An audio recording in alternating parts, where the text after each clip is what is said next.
el cuarto libro de la Biblia. Amén. Vamos a leer su santa palabra en el nombre del Señor.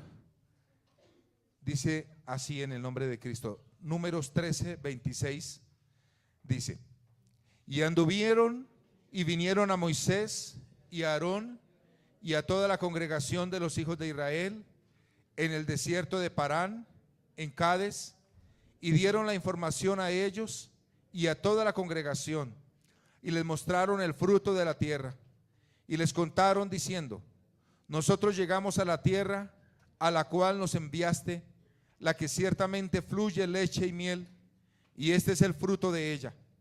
Mas el pueblo que habita aquella tierra es fuerte, y las ciudades muy grandes y fortificadas. Y también vimos allí a los hijos de Anac. Habita el Negev, y el Eteo, el Jebuseo y el Amorreo habitan en el monte, y el Cananeo habita junto al mar y a la ribera del Jordán. Entonces Caleb hizo callar al pueblo delante de Moisés y dijo: subamos luego y tomemos posesión de ella, porque más podremos nosotros que ellos. Mas los varones que subieron con él dijeron: no podremos subir contra aquel pueblo, porque es más fuerte que nosotros.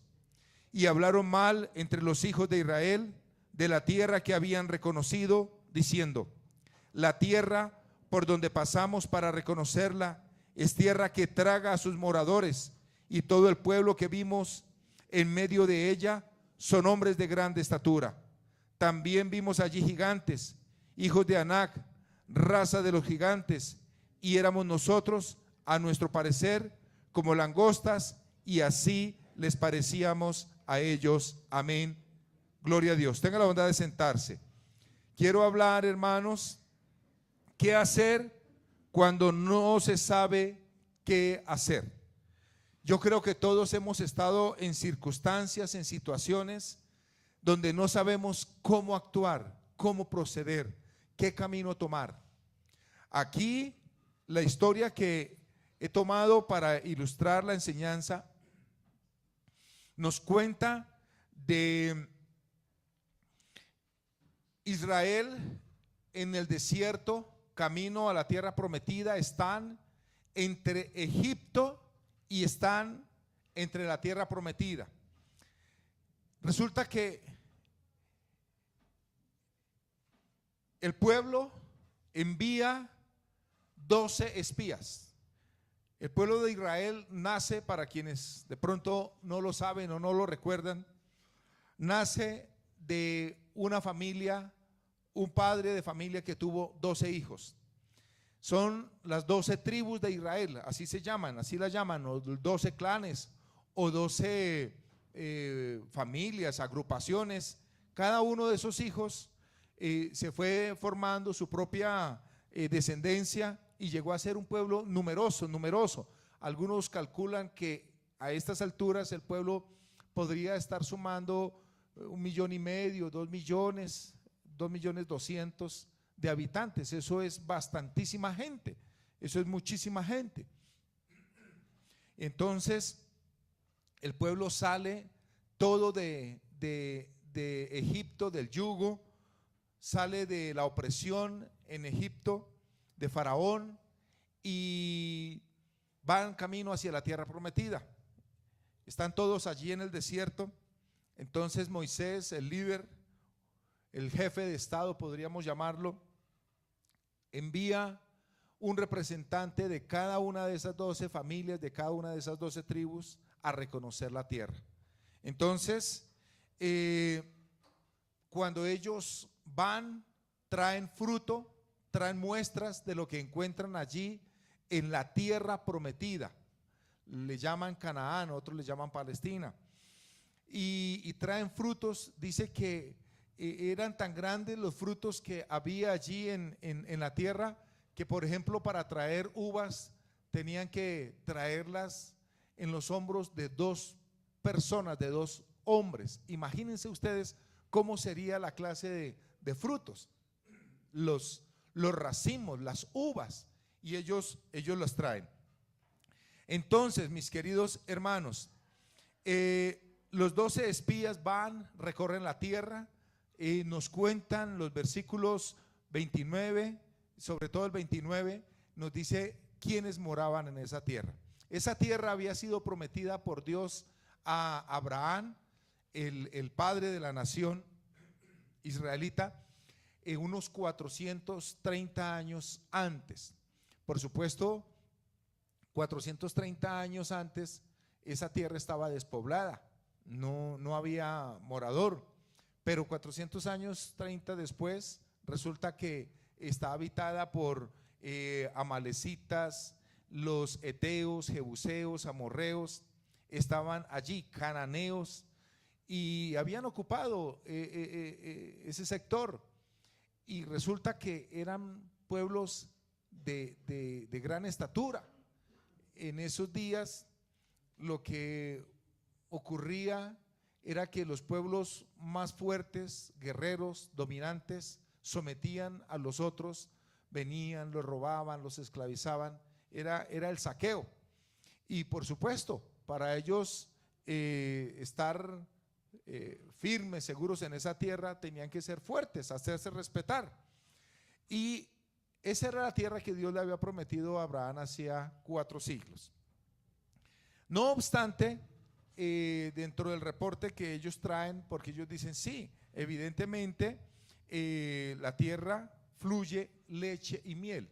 Debemos entender esa expresión como una tierra abundante, una tierra bendecida, una tierra de riegos, una tierra fértil, una tierra que produce, que no deja morir a sus habitantes. Y es un tierra que tiene la bendición de Dios, por algo Dios se la prometió a Abraham, y es llamada como una tierra que fluye leche y miel. Pero resulta que en el versículo número 28, si quiere mirarlo nuevamente, se observa un pero. Mas el pueblo que habita aquella tierra es fuerte y las ciudades muy grandes y fortificadas. Y también vimos allí a los hijos de Anac. Entonces, apliquémoslo a nuestra vida, apliquémoslo a nuestra realidad. Digamos que para el joven hay una opción para ir a estudiar, ¿sí? Pero él llega y se para enfrente del edificio de la universidad y eso lo asusta. Y él dice, no, yo no puedo entrar allá, no me siento en condiciones. La persona puede decir, yo de dónde vengo, en dónde estudié, mi colegio, la escuelita donde yo estudié es nada comparado a esto. Entonces se llena de miedo, se llena de temor, ¿sí? Hablemoslo en el campo laboral. De pronto le asignan una tarea o lo contratan para ir a hacer un trabajo y la persona dice, no, yo no puedo dominar esa sección, ese trabajo, esa máquina. En fin, se llena de miedo, se llena de temor. Hermanos, ¿qué hacer cuando no sabemos qué hacer? Ese es el título de la enseñanza. Allí estaba el pueblo frente a la tierra prometida, los racimos de frutas que habían traído, dicen los sarmientos, es decir, era un fruto muy agradable, muy apetecible, pero ellos estaban mirando que esa tierra estaba habitada por gigantes. No sabían entonces cómo proceder, no sabían qué camino tomar. Pero yo estoy seguro, y lo he creído desde hace mucho tiempo, que Dios no nos va a enfrentar contra un enemigo que nosotros no podemos vencer. Escúchelo. Yo lo he creído siempre. Dios no nos va a enfrentar contra un enemigo que no podemos vencer.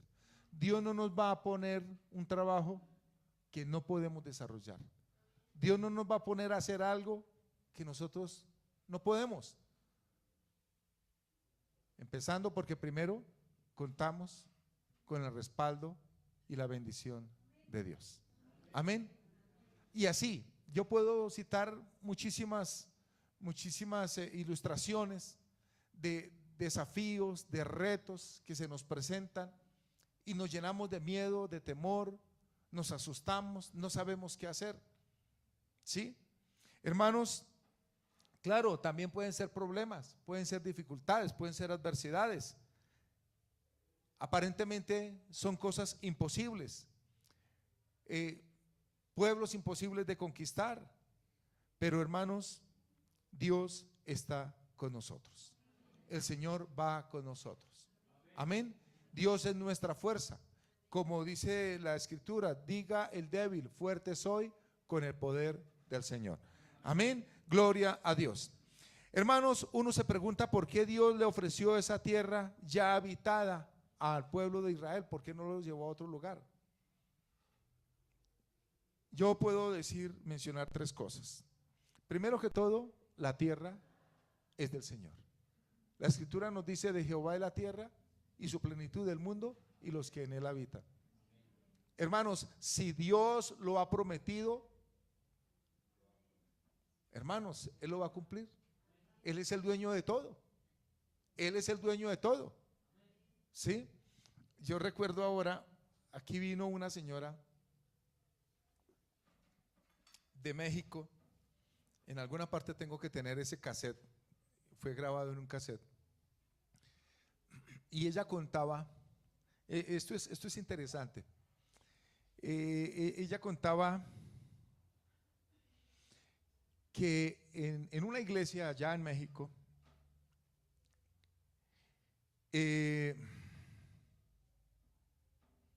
había un joven que él pues llegó a esa edad en que él quiere ya hacer su propio nido, su propio hogar. Y resulta que él empezó a orar, a pedirle al Señor: Dios, dame una esposa, dame una esposa, dame una esposa. Y entonces un día, creo que el muchacho se llamaba Juan, si mal no estoy, sí, como en las telenovelas, se llamaba Juan. Y Dios le dijo que María sería su esposa.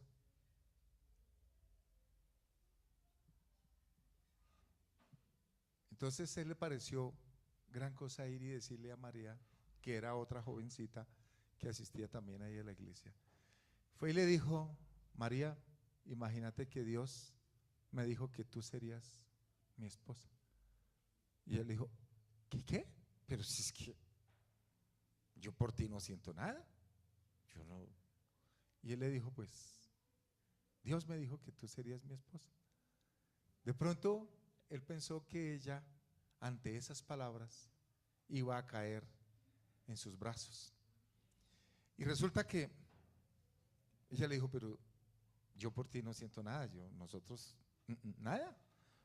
Y él dijo: bueno, pues Dios dijo eso. Él seguía orando, él seguía orando, él seguía orando. Y un día entonces la invitó a salir y salieron y se hicieron novios. Entonces él le decía a ella: Dios me dijo que tú serías mi esposa.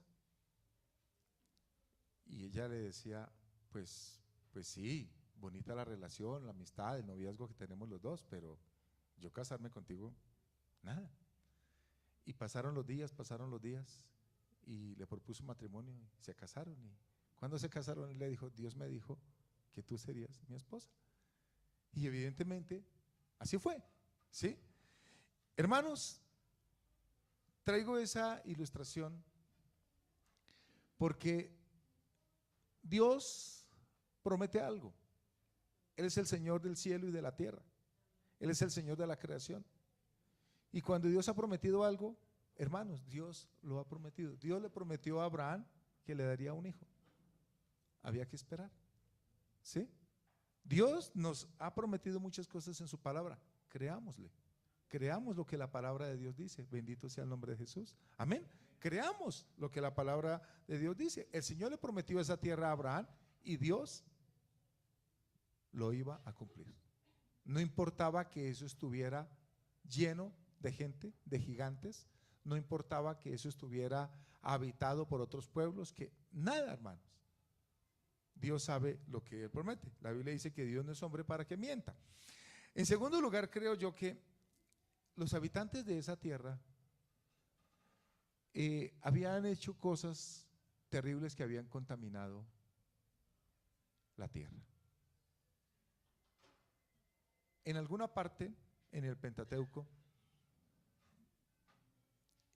en Éxodo, Números, dice que la maldad del cananeo, del amorreo, no había llegado a su colmo. Es decir, Dios permitió que ellos vinieran, ocuparan esa tierra, pero eran pueblos con costumbres terriblemente paganas, perversas, demoníacas, ocultistas, inmorales, de toda clase de mal. Y Dios permite que de alguna manera esa maldad siga aumentando hasta cuando llega al tope y dice Dios, no más, ya han colmado mi paciencia para afuera. Y entonces Dios los expulsa porque la tierra no es digna de ellos. En tercer lugar, hermanos, esa tierra había sido recorrida por Abraham. Dios le dice a Abraham, ve y recorre la tierra. Todo lugar que pisare la planta de vuestro pie será vuestra. Ve y camina la tierra, anda por ella. Y lo que Abraham anduvo fue mucho más de lo que ellos conquistaron. Ellos no siguieron conquistando. Ellos, en lugar de seguir conquistando, lo que hicieron fue alianzas con esos pueblos y aprendieron esas costumbres paganas. Y ellos aprendieron a adorar a esos dioses, aprendieron a sacrificar a sus hijos a esos dioses. Esas eran una de las prácticas que ellos tenían. Pero también veo yo la acción del diablo. Cuando Dios promete algo, el diablo se mete y el diablo quiere robar la bendición y el diablo detiene la bendición. Y Dios quiere bendecirnos, pero nosotros también le damos lugar al diablo y dejamos que el diablo se meta y bueno, está bien, Señor, no se pudo. No, tenemos que luchar, tenemos que esforzarnos, que tenemos que pelear la buena batalla. Amén. Hermanos, ¿qué hacer entonces? En primer lugar, nunca olvidar todo lo que Dios ha hecho. ¿Qué hacer cuando no se sabe qué hacer? No olvidemos nunca todo lo que Dios ha hecho por nosotros. No solamente en nosotros, pero también en otras personas. Que estamos en una situación difícil, adversa, que llegó un día, no tenemos que comer. Nunca olvidemos que Dios un día multiplicó la harina y el aceite. Nunca olvidemos que un día Dios hizo que el desierto produjera maná durante 40 años y no les faltó nunca el alimento. No olvidemos, hermanos, que el Señor multiplicó el pan. No olvidemos que el Señor transformó el agua en vino. No olvidemos que Dios es el Señor de toda provisión. Amén. Nunca olvide lo que Dios ha hecho. Gócese, alégrese en lo que Dios ha hecho. Puede que en ese momento usted no tenga nada, esté sin 5, no tenga con qué tomar un transporte, un bus. Gócese cuando Dios le ha dado. Gócese las veces que ha tenido que cambiar un billete de 50,000. Gabriela me preguntaba esta mañana que si ya conozco los billetes de 100,000. Le dije, no, todavía no, espero conocerlos muy pronto. Hermanos, gócese cuando ha tenido un billetico de 50,000. Gócese cuando ha podido viajar, cuando ha podido tomar un taxi. Dele gracias a Dios. Que no hay en la alacena. Dele gracias a Dios las veces que usted ha podido seleccionar si come pollo, si come carne, si come pescado. Dele gracias a Dios. Nunca olvidemos lo que Dios ha hecho. Un pecado de Israel fue ese. ¿Qué había pasado unos días antes? No semanas, no meses, no años. ¿Qué había pasado? Hermanos, Dios había hecho milagros. El último milagro que Dios había hecho era que había separado las aguas del mar y había hecho que su pueblo pasara por en medio del mar en seco. La Biblia dice: no olvides ninguno de sus beneficios. Pero nosotros somos de memoria muy corta. Cuando estamos en dificultad, en necesidad, en angustia, desesperamos. Conviene mejor recordar lo que Dios ha hecho. Conviene mejor para nuestra vida hacer memoria de esos prodigios, de esas señales, de los milagros que están aquí en la palabra de Dios. Lo que Dios ha hecho desde el Génesis hasta el Apocalipsis, hermanos. Milagros y maravillas. Es un grave error olvidar que Dios obra a favor de su pueblo. Que Él ha obrado. Sí, vienen momentos de prueba. La fe tiene que ser probada. Yo aprendía que prácticamente el único metal que es probado con fuego es el oro.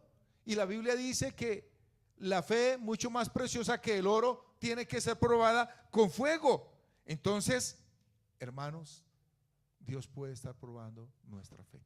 Si hay escasez, si hay enfermedad, si hay problemas, Dios nos puede estar probando. No olvidemos eso.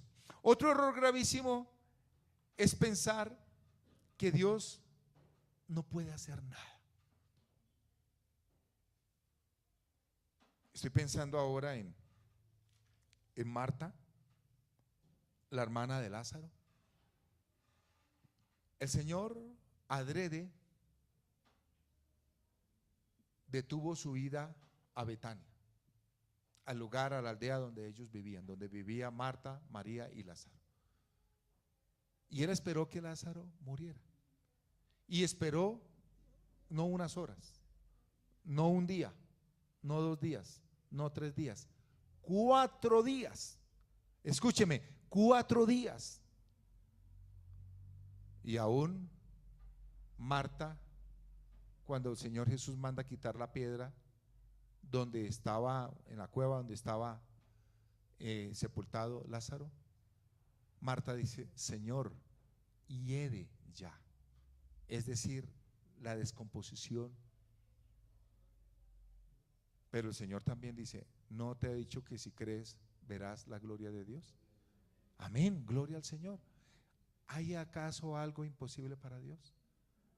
Hermanos, es un error gravísimo llegar a pensar que Dios no puede hacer nada frente a un problema, porque no hay nada imposible para el Señor. Nada, nada, nada imposible. A los que les gusta, perdónenme, a los que les gustan las estadísticas, ¿cuántos espías fueron enviados? ¿Fueron enviados? 12. ¿Cuántos trajeron reporte negativo? 10. ¿Cuántos trajeron reporte negativo?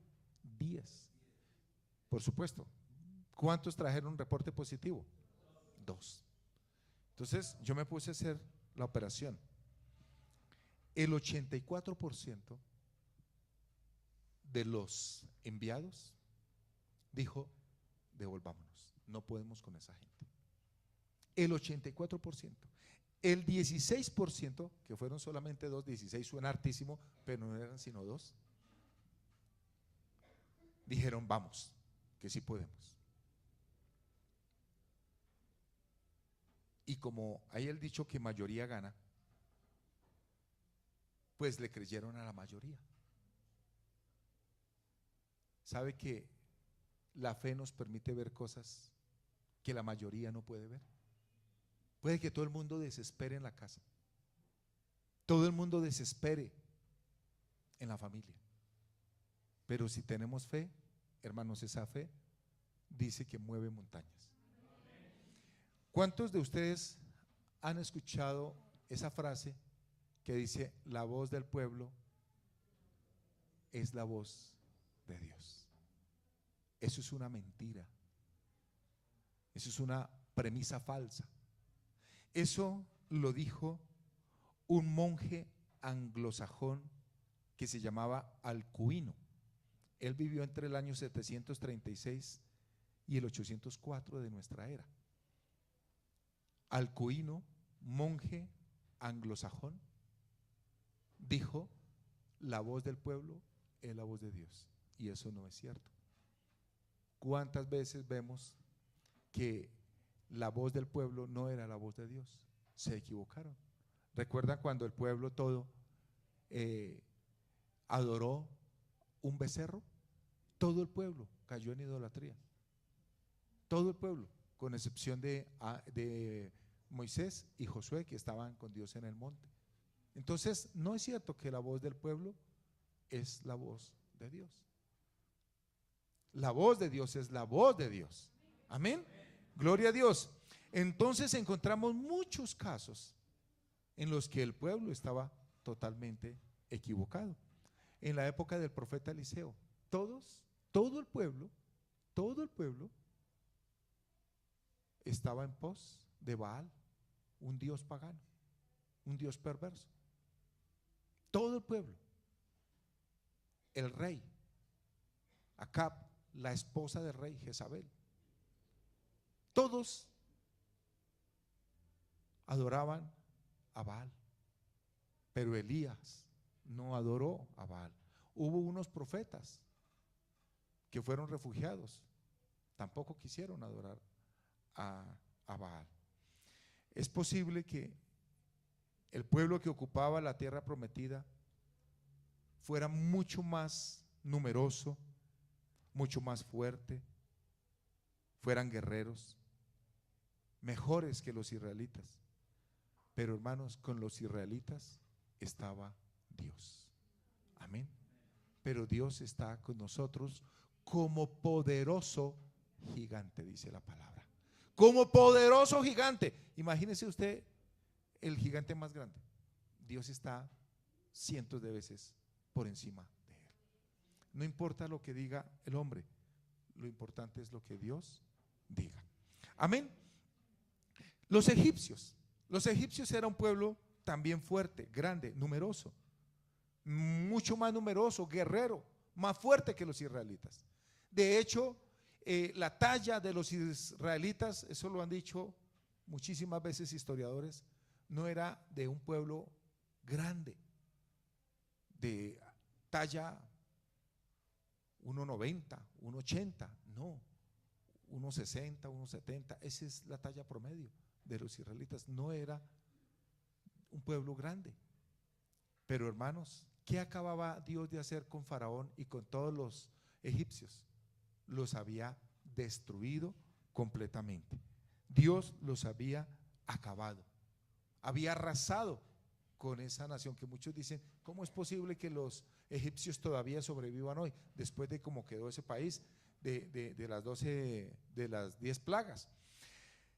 En primer lugar, entonces, nunca olvidar todo lo que Dios ha hecho.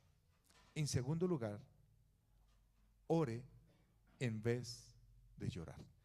En el capítulo 14, el verso 1 dice: entonces toda la congregación, después que ellos escuchan ese reporte negativo, el 14:1 nos dice: entonces toda la congregación gritó y dio voces, y el pueblo lloró aquella noche, y se quejaron contra Moisés y contra Aarón todos los hijos de Israel, y les dijo toda la multitud: ojalá muriéramos en la tierra de Egipto o en este desierto, ojalá muriéramos.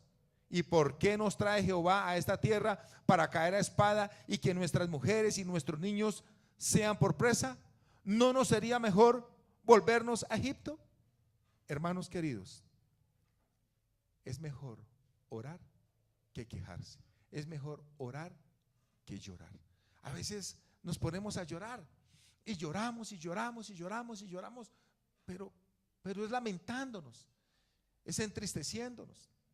No es realmente un gemir, un clamor delante de Dios, sino ahí nosotros ahí dándonos golpes, latigazos, sí, lacerándonos, y llore y llore. Eso no nos lleva a ninguna parte, ¿sí?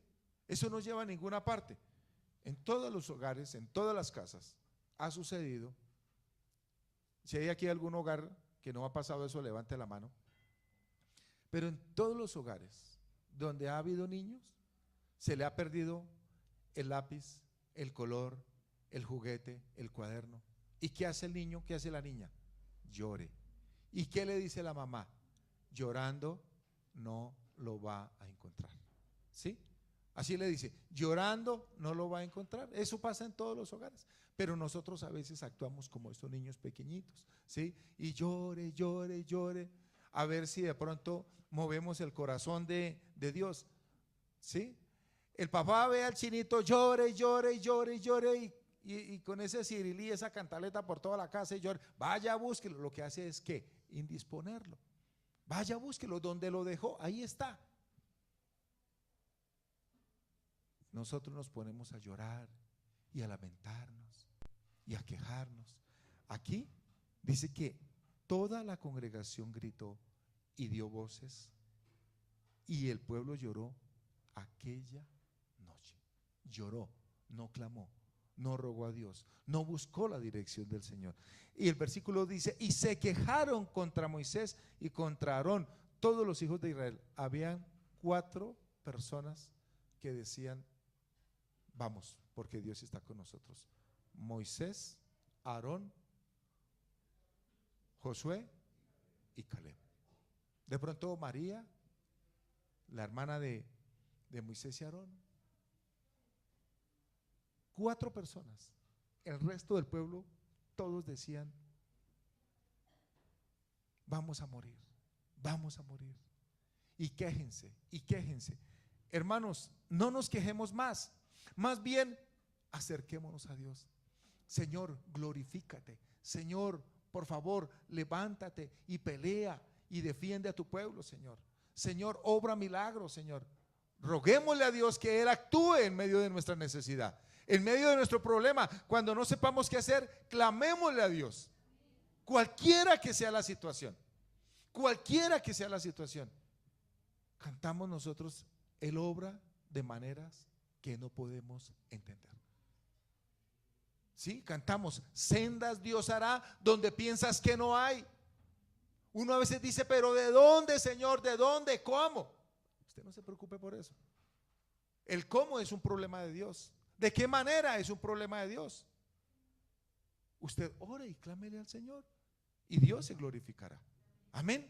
En lugar de estar usted preguntándose cómo, más bien use esas fuerzas, use esas palabras para adorar, para glorificar, para clamar al Señor. Pero es que es más fácil quejarse uno. Es que es más fácil ponerse uno a gritar, a llorar. Es más fácil desesperarse que clamar uno al Señor. Es más fácil llorar que humillarse uno ante Dios y rogarle a Él que Él actúe. El pueblo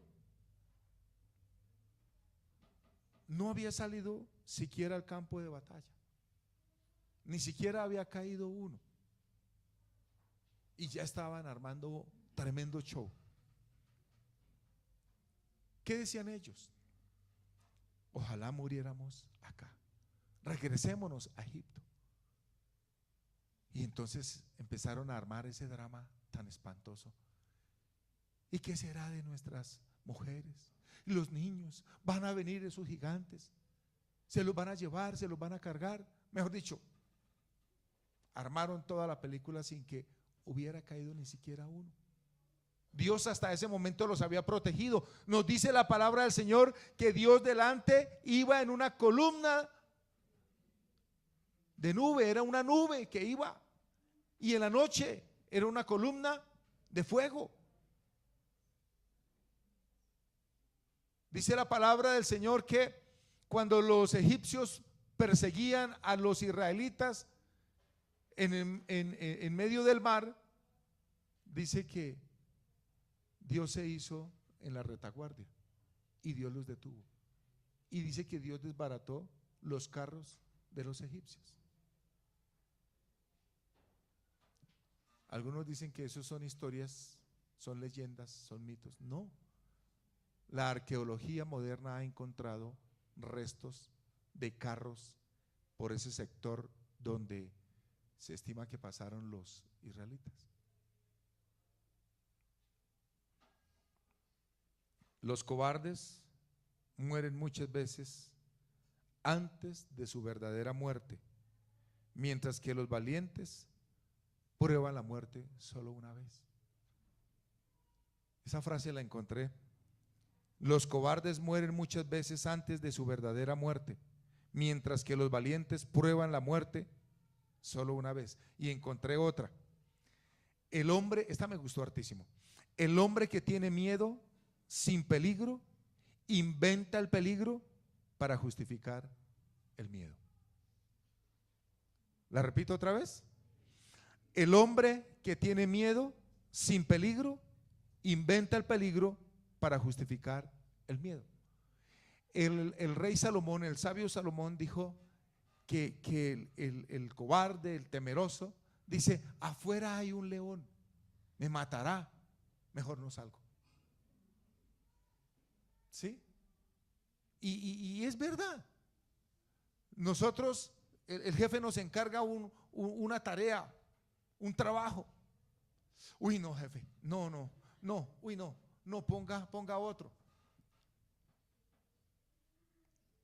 Perdóname que voy a repetir una historia que la he contado acá. Hace muchos años vinieron unos misioneros y ellos fueron a Medellín a predicar en los parques. Y entonces pues yo me relacionaba con ellos, estuvieron aquí en Buenas Nuevas, y un día dijeron: ¿por qué no vamos a Medellín?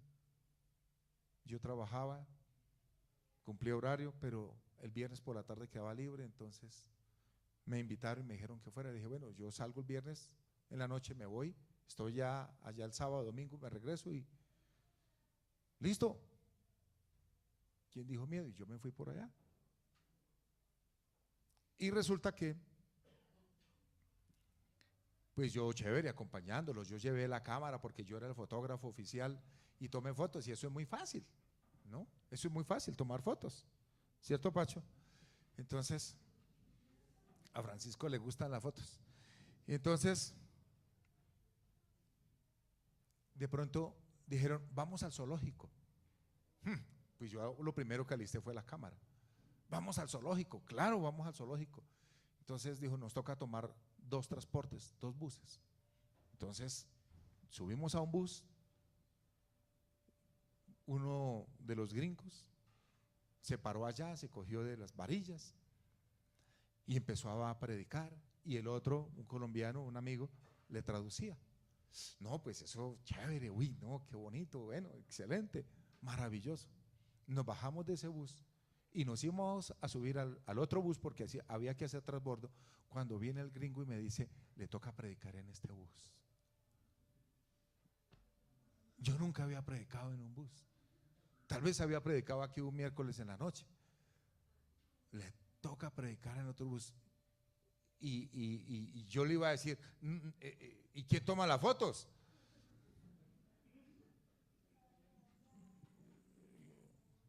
No me dio tiempo porque le toca predicar en otro bus. Cuando llegó uno dijo: mírelo, ya pasó. Y le sacaron la mano y todos corriendo.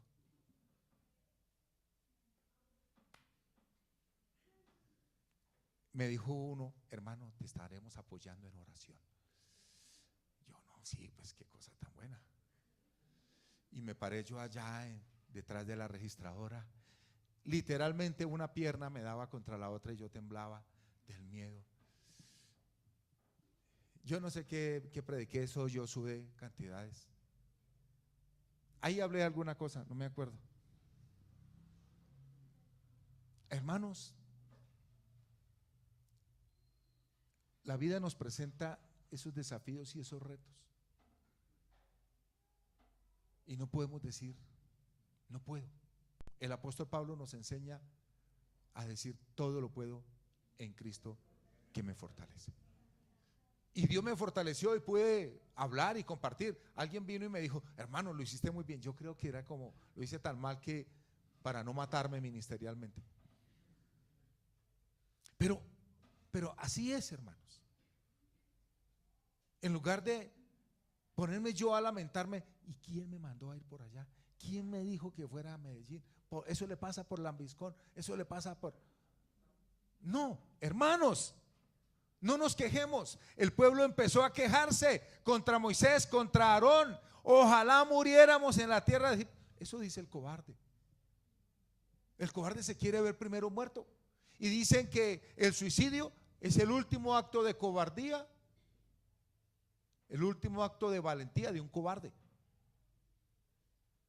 El suicidio es el último acto de valentía de un cobarde. Todo lo puedo. Filipenses, ¿qué? 4:13, muy bien, excelente. En días pasados me dijeron, oiga, no volvimos a aprender versículos de memoria. Vamos a retomar esa práctica. Hermanos queridos, debemos tener cuidado con lo que decimos. Ellos dijeron, ojalá muriéramos en este desierto. Y lo escuchó Dios. Dios escuchó, ¿sí? El papá del hermano Juan Esteban Leitón un día predicó allá en Magdalena: cuidado con lo que pides, porque de pronto lo recibes. Cuidado con lo que pides, porque de pronto lo recibes. Ellos dijeron, ojalá muriéramos en este desierto. Y lo escuchó Dios. Y Dios dijo, así como ellos dijeron, así les será hecho. 40 años duraron caminando por el desierto, dice, hasta que murió el último de esa generación. ¿Por qué? Porque no le creyeron al Señor, porque no le creyeron a Dios. Entonces tengamos cuidado, hermanos, porque a veces, voy a contarles otra historia, vino a mi mente, no sé si la he contado acá. En un hogar, hace años, un hogar de bien, muy bien posicionado económicamente,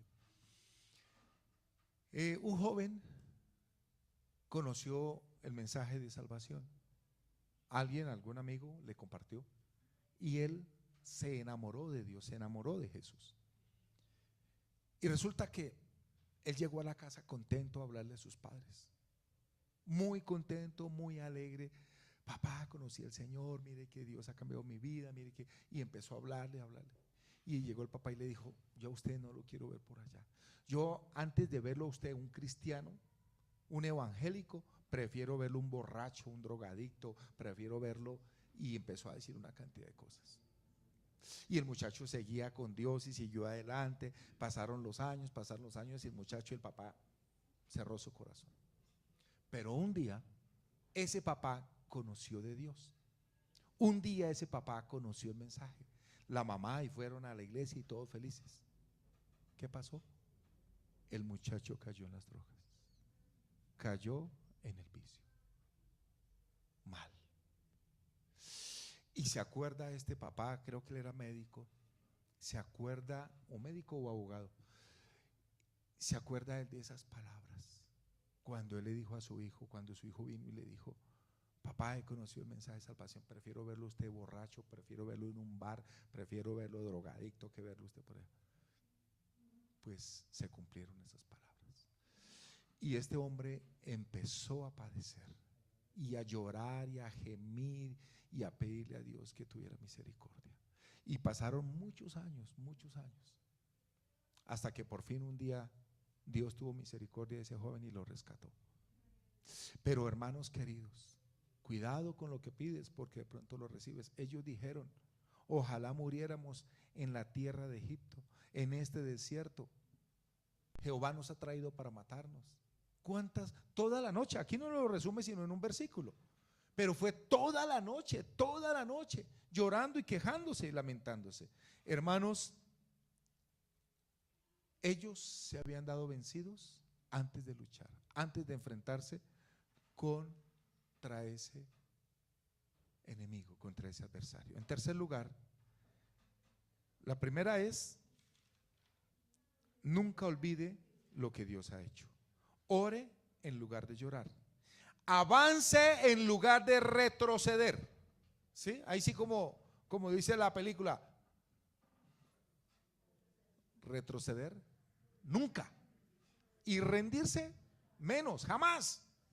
Nunca retroceda. ¿Qué dice el versículo número 4?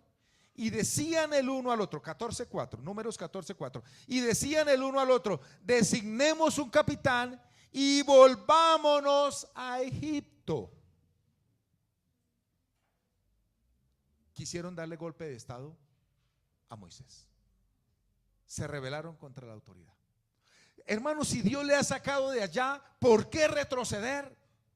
Dios no nos quiere a nosotros en Egipto. Egipto es sinónimo ¿de qué? Del mundo, del pecado, de vicio, de muerte, de enfermedad, de daño, de destrucción.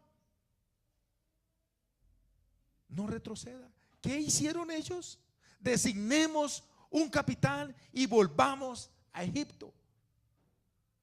Y saben que esta mañana, cuando yo transcribía mis notas, encontré una razón más por la cual Egipto quedó tan destruido.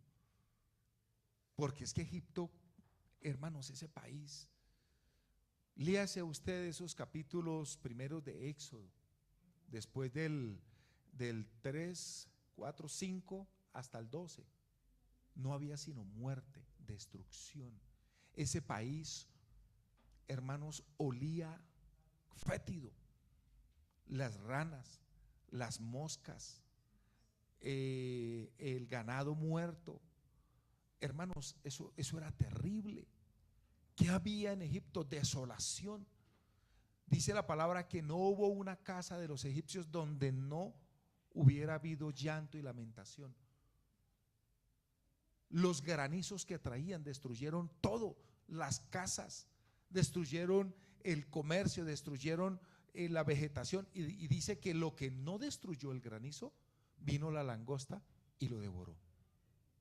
¿Cómo quedó Egipto? Entonces, hermanos, yo decía, una causa más por la cual Egipto fue tan destruido era para que Israel no anhelara volver a Egipto.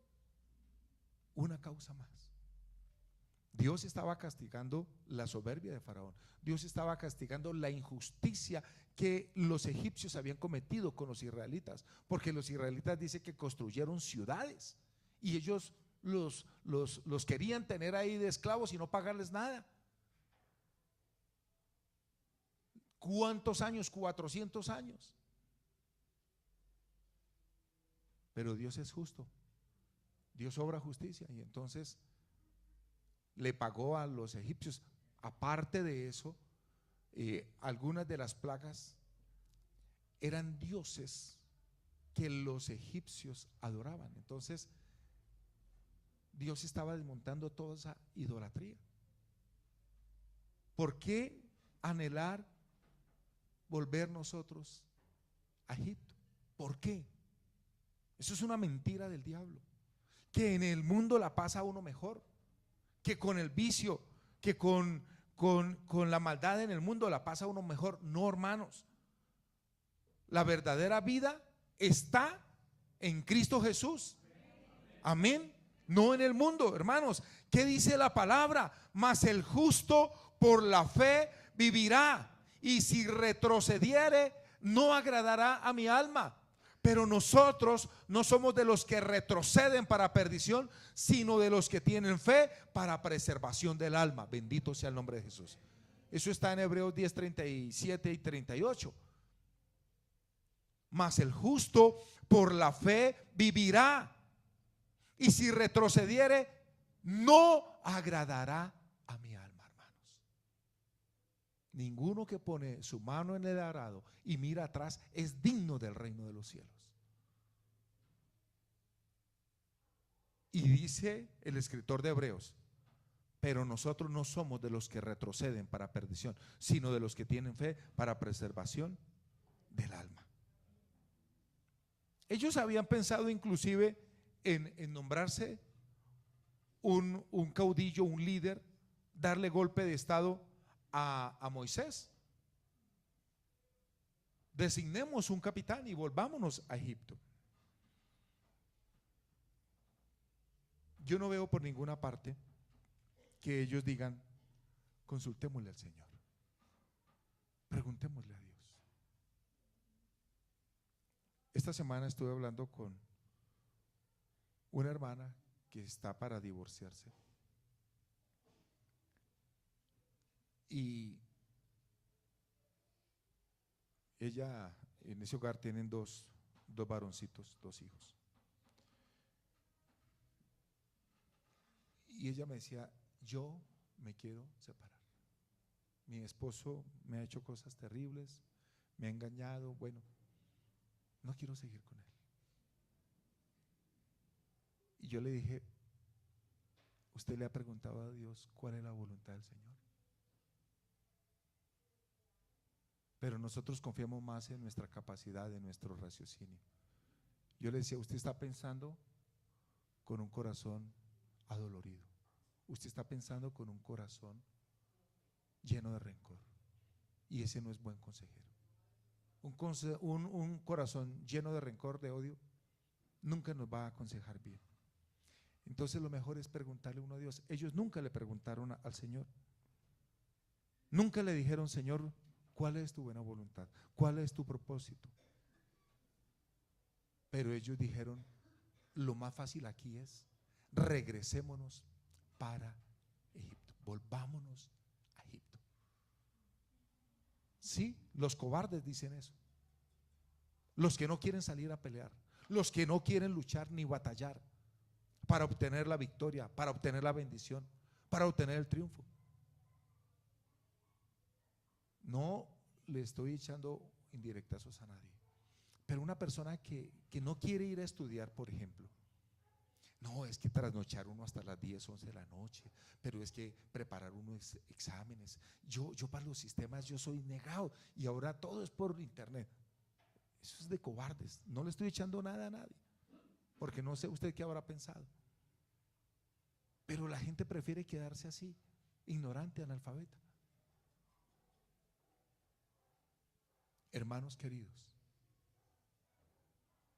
hay que luchar, hay que batallar. En cuarto lugar, no olvidar quién está con nosotros. 14:9 de Números dice: por tanto, no seáis rebeldes contra Jehová, ni temáis al pueblo de esta tierra, porque nosotros los comeremos como pan.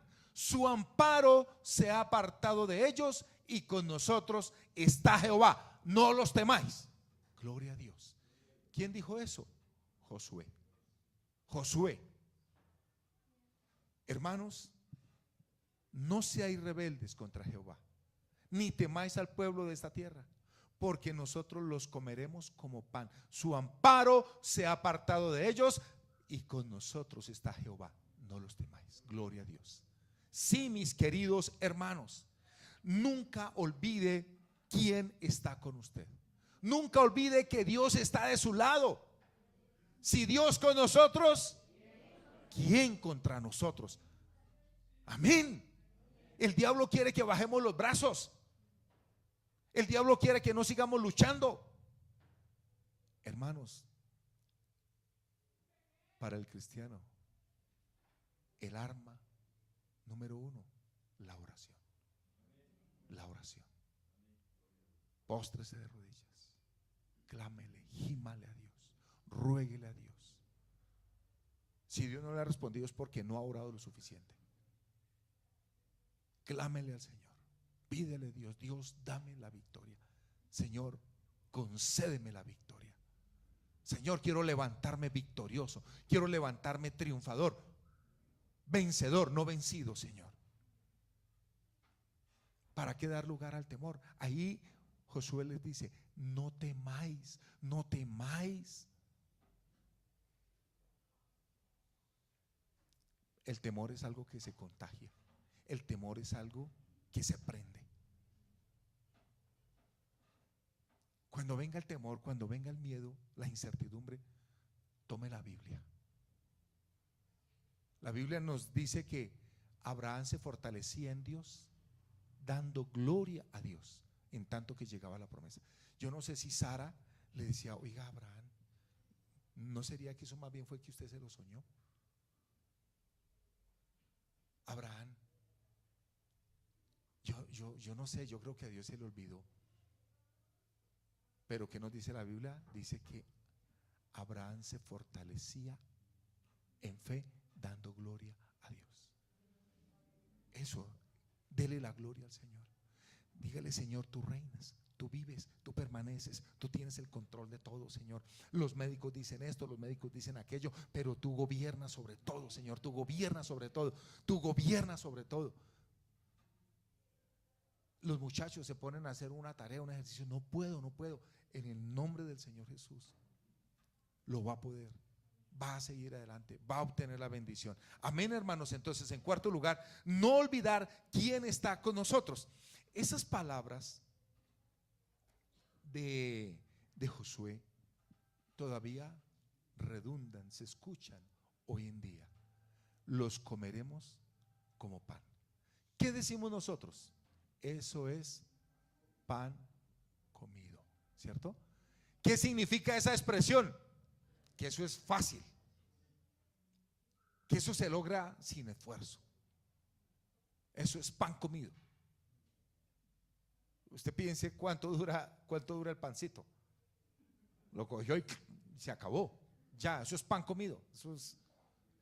Y aquí Josué lo dice: los comeremos como pan. Pero Josué dice algo más: su amparo se ha apartado de ellos. Pero con nosotros está Dios. Hermanos, la confianza se manifiesta en estar tranquilos, en no desesperarse, en no rebelarse. Puede que los demás pierdan la paz, la tranquilidad. Puede que los demás se afanen, se angustien. Usted dígale: tranquilo, yo sé que mi Redentor vive. Yo sé que mi Redentor vive. Si usted es una persona que duda, hermanos, en lugar de estar dándole mal uso a ese computador, coja un versículo de estos, coja esas promesas y póngalas, péguelas allí en la casa, en el cuarto, en el baño, péguelas allá en la sala, péguelas enfrente del computador, y las está leyendo, las está recordando, las está declarando. Le está diciendo: Señor, glorifícate, Señor, actúa, Señor, muévete, Señor, tu brazo no se ha cortado, Señor, obra milagros, Dios. Y Dios lo hace. Amén, hermanos. Pero a veces nos pasa. Voy a contarles otra historia. Voy a contarles, ya voy a entrar al último punto. A veces nos pasa a nosotros lo que pasa en los cursos de prevención, ¿sí? Cuando dan esos simulacros, cuando hacen esos simulacros, ¿sí? Que en un simulacro que usted no pierda la calma, que usted, si está temblando, entonces se acerque a una columna, que busque una mesa, que bueno, en los simulacros eso funciona. En la vida real pocas veces funciona. Yo trabajaba en una oficina en un cuarto piso y mi oficina quedaba al otro extremo del edificio. Entonces uno entraba allá, tenía que caminar todo el pasillo y era la última, ¿sí? En esa época fue la época de las bombas de don Pablo Escobar. Estoy hablando de hace 25, 30 años. Entonces nos hicieron simulacros. Bueno, en los simulacros todo el mundo salía bien, todo el mundo salía tranquilo. Primero vinieron dos jóvenes y dijeron: oficina por oficina, por favor salgan porque hay una amenaza de bomba. Yo cogí el saco, cogí mi almuerzo y me salí. Todos juiciosos, bien. Llegaron antiexplosivos, miraron, revisaron el paquete, ese, nada, todo el mundo para adentro. Eso eran como las 9 de la mañana. Como a las 11 mandaron un par de genios que empezaron por los pasillos. Para afuera todo el mundo, para afuera todo el mundo, hay una bomba. Claro, cuando yo estoy en mi última oficina y salgo al pasillo y yo me quedé mirando a la gente, esos se empujaban los unos contra los otros y la gente gritando toda desesperada, afanada. Y yo dije, ¿y ahora cómo salgo yo? Empezaron a tumbarse. Y por la misericordia de Dios, entonces yo llegué y les pegué un grito y les dije, tranquilos, tranquilos. Y todos quedaron como robots. Y caminaban, eso era muy chistoso porque caminaban así. Pero yo no lo hice porque yo fuera más tranquilo que los demás. Yo estaba pensando en cómo salir. Yo dije, ¿cómo salgo ahorita por encima de todos estos cuerpos ahí? Yo estaba pensando, en serio, a los cristianos nos pasa eso. Cuando estamos en angustias, cuando estamos bien, eso no sabemos la Biblia de memoria, los pasajes, los cánticos, pacientemente espere. Pero llega el problema y nos desesperamos, nos angustiamos, como los cursos de psicoprofilácticos. No le quiero echar la moral abajo ni a Gina ni a Sara, pero mi esposa hizo 7 de esos. Yo ensayé a ver si alguno funcionaba y por eso tuvimos tantos hijos. En último lugar, quinto, no irrite a Dios. No irrite a Dios. El cuarto era, no olvide quién está con nosotros. El quinto, no irrite a Dios. 14:11, Números 14:11. Y Jehová dijo a Moisés, ¿hasta cuándo me ha de irritar este pueblo? ¿Hasta cuándo no me creerán con todas las señales que he hecho en medio de ellos? No irrite a Dios. No se ponga a ofender a Dios. Eso es fácil, pero eso es peligrosísimo y eso es dañino. Ay, Señor, y yo qué te pido, y yo tan bueno que soy, tan buen esposo, tan buena esposa, tan buen hijo, y mira, Señor, yo llego temprano y mira cómo me pagan. No irrite a Dios. El Señor lo dice. ¿Hasta cuándo me ha de irritar este pueblo? Busqué esa palabra irritar en el original y significa blasfemar, significa despreciar, enojar, escarnecer, provocar a ira, tener en poco. Dios estaba irritado porque lo habían tenido en poco. ¿Hasta cuándo me ha de irritar este pueblo? Habían blasfemado contra el nombre del Señor. No blasfeme contra Dios. No desprecie a Dios, porque eso significa irritar. No haga enojar a Dios. Aún la Biblia dice, ¿quién se enojó contra Dios y le fue bien? Nadie. Escarnecer, burlarse.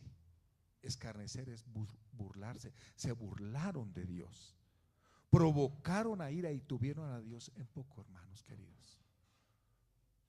No la emprenda contra Dios. No es sabio, no es sensato. Eso le hace daño a la persona misma. Y después ya dijo esas palabras. Ellos dijeron esas palabras. Y la Biblia dice que esas palabras ya no tienen vuelta atrás. Dice que la palabra dicha es como la flecha o el dardo lanzado. Ya no regresa. Ya no vuelve. Dijo la palabra. Esa palabra llegó y produjo un efecto. Dios le dice, para terminar, ¿hasta cuándo no me creerán con todas las señales que he hecho en medio de ellos? Dios había hecho grandes señales, prodigios, cosas maravillosas. Dice la Biblia que ni aún uno solo del ganado de los israelitas había fallecido, ni uno solo.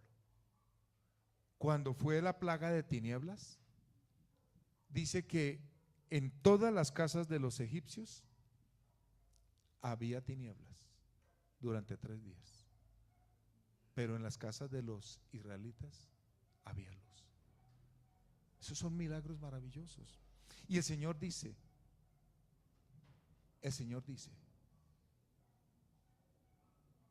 ¿hasta cuándo me va a creer esta gente?